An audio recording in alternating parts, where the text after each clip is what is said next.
Hi everyone, my name is Claude. And I'm Clinton, and we are the Lamest Defenders. So for today's video, we are actually looking at some changes we think is needed for Marvel Alliance 3 going into the sequel, whatever that's called, and we just have a huge list we like to go over.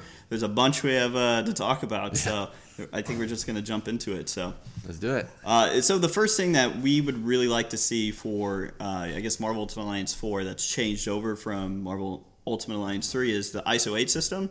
I know in my experience with over 200 hours of gameplay in Marvel Ultimate Alliance 3 is nowadays, like, I have to, so after every mission or gauntlet, I have to go back to the main menu and delete ISO 8. Yeah. And it's anywhere from, I guess you can select 10 to, like, I guess 12 of them at a time before you can delete them. So it makes it even longer that you can't select them all. Yeah. And some of those things are just straight up useless. Yeah. Like, I know now for my characters, I'm only using the white ISO 8 and the rainbow ISO 8. Everything else is just gone. I don't mess with it. Yeah, it really takes you out of the game. Yeah. Big time. So we were thinking if you want to have some, I guess, some character enhancement to change up, somebody's Spider-Man might be different than somebody else's, is go back to how it was in Marvel Ultimate Alliance 1 with the belts. So when you defeat, I guess, a boss, you get their specific belt that has specific stats, but you can also defeat random enemies, and it's just like, you know. And it changed over time, how many times you played that level. Yeah, it was really cool. Every difficulty you could add more, I guess, some stats to it, so that's a really cool idea. So synergy attacks, they worked great. Marvel Ultimate Alliance 2.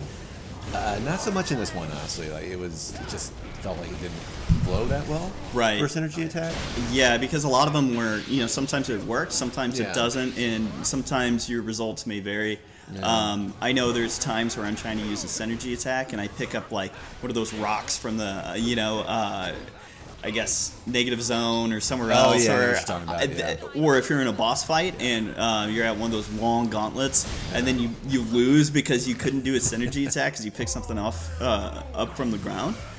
It's not fun, and it's frustrating. And really, I'd rather just be able to control my characters more. Like I would rather have two characters attack, separately and just do their own thing than just like squishing their abilities together. And it's a cool idea, it's a gimmick, but it didn't work in my opinion. So, and then that leads us to our third point: is there needs to be some characters deleted.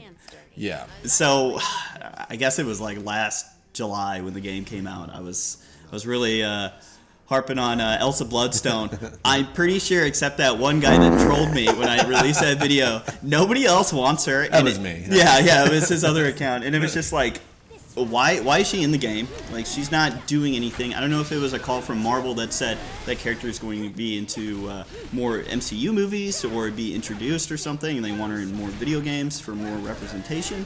But again, she was awful. No one really picked her. If you just look at the Gauntlet or the Danger Room modes, I mean, she doesn't get touched. No. Yeah. And then Crystal, I know, like, some people like her. I mean, she's a good character, but I mean, why would you have her and not Black Bolt to represent the Inhumans? Yeah. And if you might... Medusa? Medusa would be like she's in more the game. Fun. Yeah. She has a voice in the game. Yeah. And they paid her, an actor, to voice her lines. And I wouldn't have a problem with Crystal being in the game if they had the other Inhuman characters with her. But just right now, it just doesn't make sense. I don't know if Black Bolt was under development and then they just stopped or what. So they could have replaced Elsa Bloodstone and Crystal with other characters that are, honestly more, I guess, requested. Yeah, and that could be a 30-minute video right there, just on characters. Oh, I can bitch about it for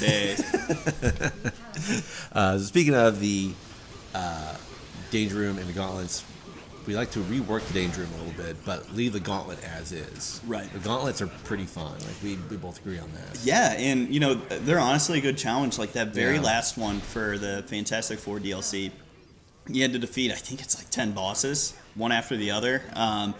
Well, I guess they're like separate. Like it's like defeat the X-Men and then defeat the the Spider-Verse characters. And then at the very end, you have more bosses and stuff. So that was fun. And it's a challenge, too. Like, each DLC like made it challenging. And even before DLC came out, it was still pretty balanced. I mean, they were tough. The Infinity Rifts? Yeah.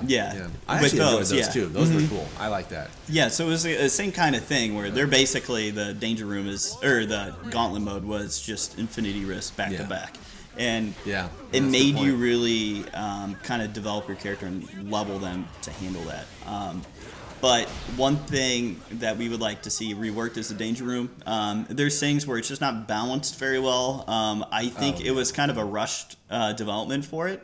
Because if you look at some places like in Hell where some of the characters are stuck in the pillars and you can't progress, and the other team already beat it. Yeah. And it also doesn't make sense, too, when you're playing the Danger Room, that you can win the first 2 rounds, and then you lose the last one, and then you just lose. So you lose out on... I mean, just why have the other 2 rounds anyway if it doesn't matter? It favors speed, that's for sure. Yeah. Like, you just stack up with flyers, and you're going to get there. Yeah. You'll get 100% no matter Venom, what. Spider-Man, swinging everywhere. Nightcrawler's really good just to rush it. Yeah. So... you don't even have to beat the villains for the most part. Like, you just got to get to this point, and... like you said, it's just with a flyer, you just get there and it's over. So it's like, okay. Talk to you later. Yeah. I'm out. And then, the final change we'd like to see from Marvel Ultimate Alliance 3 to the sequel is actual character balancing with patches. So what I mean by that is, you have some characters that are basically useless right now. So you have Doctor Strange, Scarlet Witch, and those are just 2 examples. There's plenty more that are just, they're never going to be used, even though in the lore, they're some of the most powerful Marvel characters ever. Doctor Strange just doesn't have a good damage output, neither does Scarlet Witch. The healing they do is basically useless. So I'd like to see Team Ninja actually go in and balance these characters out. You're going to get heat in the comments for that. I already see it. Well, if I get heat for that, they're stupid. I'm sorry. You're an idiot if you think they're not, if they're actually worth picking, because there's so many better characters. Yeah. Yeah, healing in the game is not the best. No, it's no point. You just need damage output. You get like 1 tick of health, and it negates nothing basically. Yeah. So we're going to transition here on what we actually want in Marvel Ultimate Alliance 4. So this part is going to be a little bit longer because they're very specific things. Some of them are not realistic whatsoever, but we would love to see them. It's a wish list for a reason, people. Mm-hmm. So yeah, it's better characters.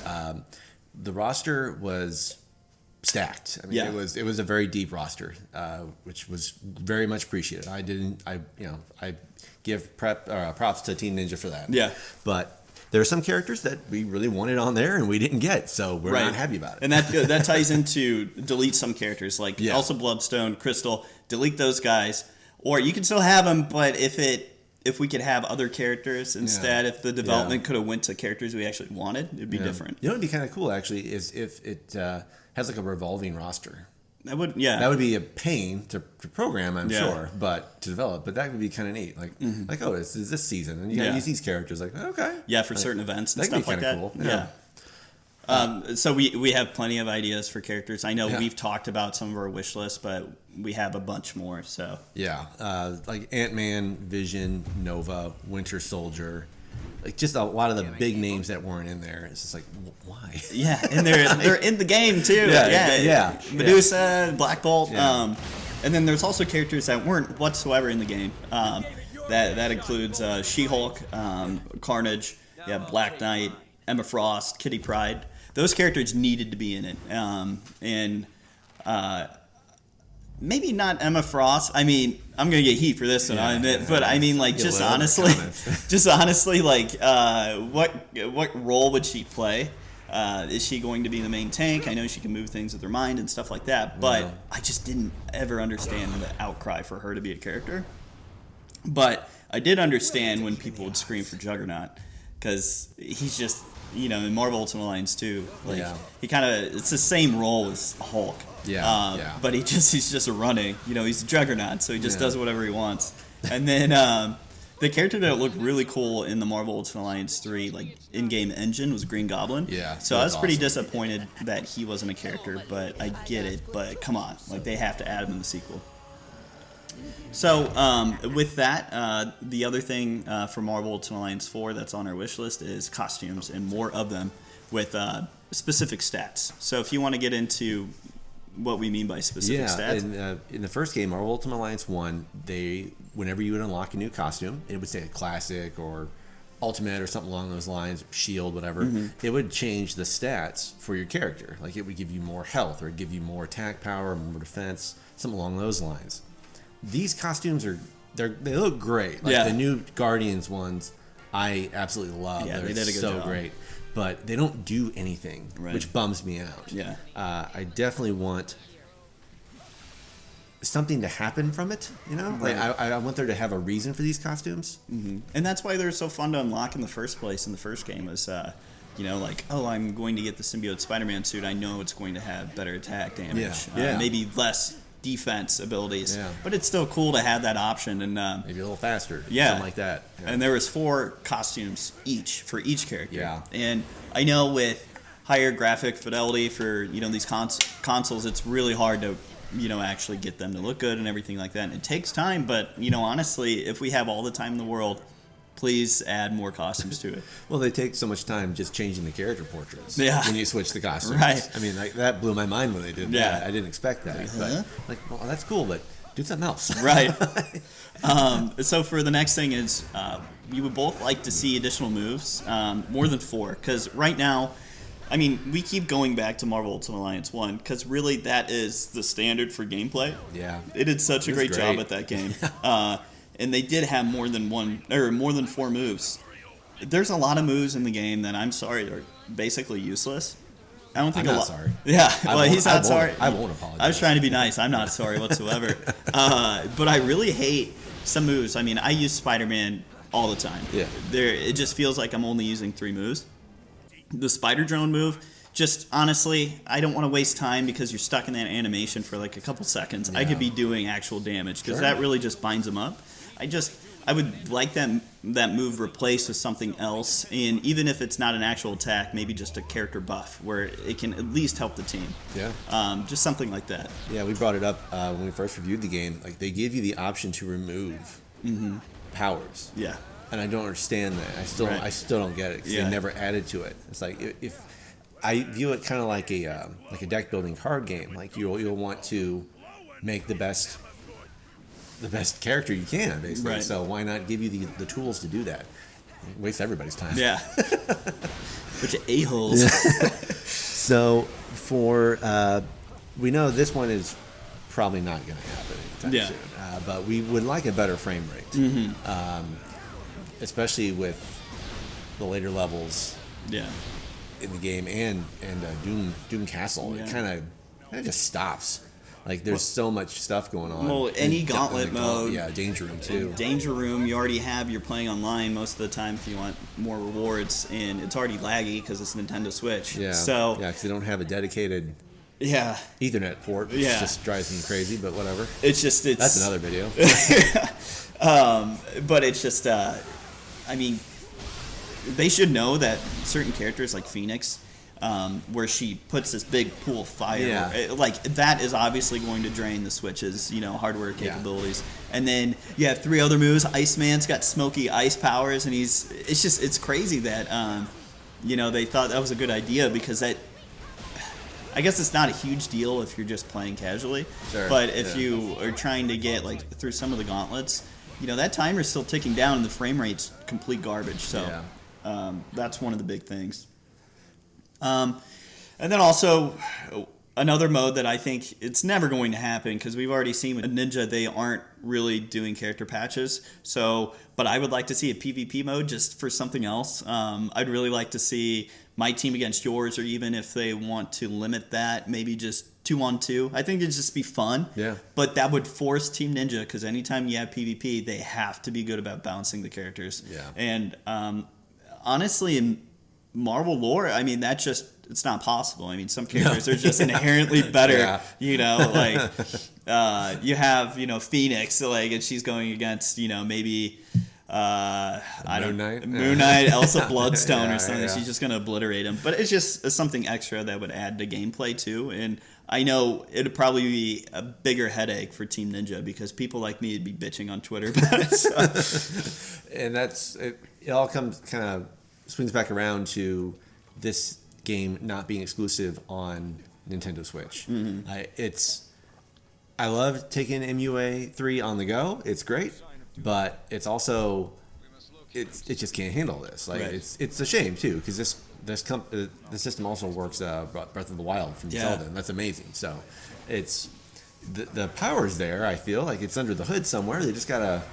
Well, that's the thing is like fine-tune it. They just have to be smarter about some of the character abilities and what that looks like. It looks cool when you have certain characters that won't freeze the screen, but when you have Phoenix again just doing all this crazy stuff.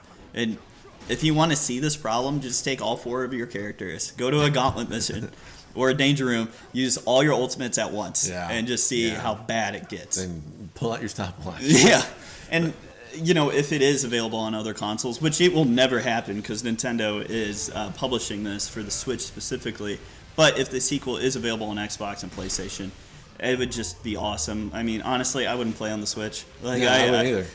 The handheld thing is great, but again, the frame rate issue is even worse on your handheld. And the Nintendo Switch undocked, running Marvel Ultimate Alliance 3 during a Danger Room mission, that thing gets hot. It does. Just get a third-degree burn. It gets hot on Animal Crossing, granted. I know, yeah. Unless it's Master Chief, Kratos, or Mario, it should not be It should not be exclusive. Right. Like, that's just stupid. Well, it's just dumb, too, because Marvel Ultimate Alliance in the past, those games were on Xbox and PlayStation. Yeah. I played all the Ultimate Alliance games on Xbox. Yeah. So. Same here. I don't get it. Yeah. So, not that a lot of people tend to care about the story for the most part. Right. Or even understand it. Most people aren't like diehard Marvel. Yeah. I mean, the story for Black Order was cool. It was, it gave you more of what we wanted, I feel, from Infinity War. Yeah. Because I love I think that's such an awesome, like, Spec Ops. Oh, yeah. But to kind of make the game a little bit more fun, I think the big bad should be Kang the Conqueror. With his time traveling ability, kind of go through the realities too. That can make it a very interesting game. I also feel like it would allow the player to go through the Silver Age of Marvel, like basically when it all started, and you could have some corny looking graphics, maybe like the Wasp original costume. Oh my gosh, yeah. And then that's how you unlock additional costumes, exactly. is playing through that, and you get their Silver Age costumes. Yeah, and then it just takes you through some of the bigger events, minus the Infinity Gauntlet, of course, where it's similar to the first game, where basically each level was an entirely different, like almost entirely different world, basically. So, I love that part about it, but I think that could open them up too to a lot of really interesting DLC. Right. Yeah. So, and if they want to do a 2099 focus, that's a DLC pack. Yeah. And that ties in directly with hey, you can do the was it the Avengers, the prehistoric Avengers? Yeah, the 1 million BC or something like that. Yeah, which is a good storyline and it's fun. You also have the Ultimate Universe. You got all of those costumes and all those. That's messed up world. Like, who doesn't want to see Captain America kick Bruce Banner in the face? So, for the nuts. The Age of Apocalypse could be really cool for a DLC level. Like that could be awesome. And even I would love that. They can even take liberties with some of the costumes. Like, for sure. What would Nova look like during that time? Yeah, I mean, Age of Apocalypse, a couple of their costumes are already in the third one. So they've clearly thought about it. Yeah. And I would love to see Noir, the Noir universe. Like, that would just be fantastic. That would be my favorite. Yeah, I'd probably they play just that level change everything to that old sepia, film effect, grainy. Just looks black and white. That'd be amazing. So to close this all off, we're just in total, if there is DLC, we would just like to see it actually include story or campaign missions similar to Fantastic Four. For Marvel Ultimate Alliance 3, because I felt like a lot of people, including myself, were a little bit skimped out on some of the content. I mean, in the X-Men and the Marvel Knights DLC, it was basically just somebody talking to you in a chat box and you're replaying the missions over. Yeah. So that was kind of frustrating. But I understand it takes a little bit longer to develop that, like in Fantastic Four. But, I mean, that's the dream, is to have that stuff. Yeah. Like, if I'm paying for it, I want to have like actual story. I want it. Yeah. But that's pretty much all we have for some of the things that we really want for Marvel Ultimate Alliance 4 and some changes for MUA 3. So let us know in the comments below what you guys think of what needs to happen, and don't Don't call Claude out though on his incendiary comments. Yeah, I'll delete it instantly. And you know what? In some of your wish lists, it doesn't even have to be realistic because some of the things on our list was not realistic. Yeah. So have fun with it. Hopefully we get at least a half of this stuff in the sequel. So thanks for watching, and we'll catch you guys soon. Appreciate you guys stopping by. Please be sure to check out our sponsors at BaskervilleProductions.com, and be sure to stay lame.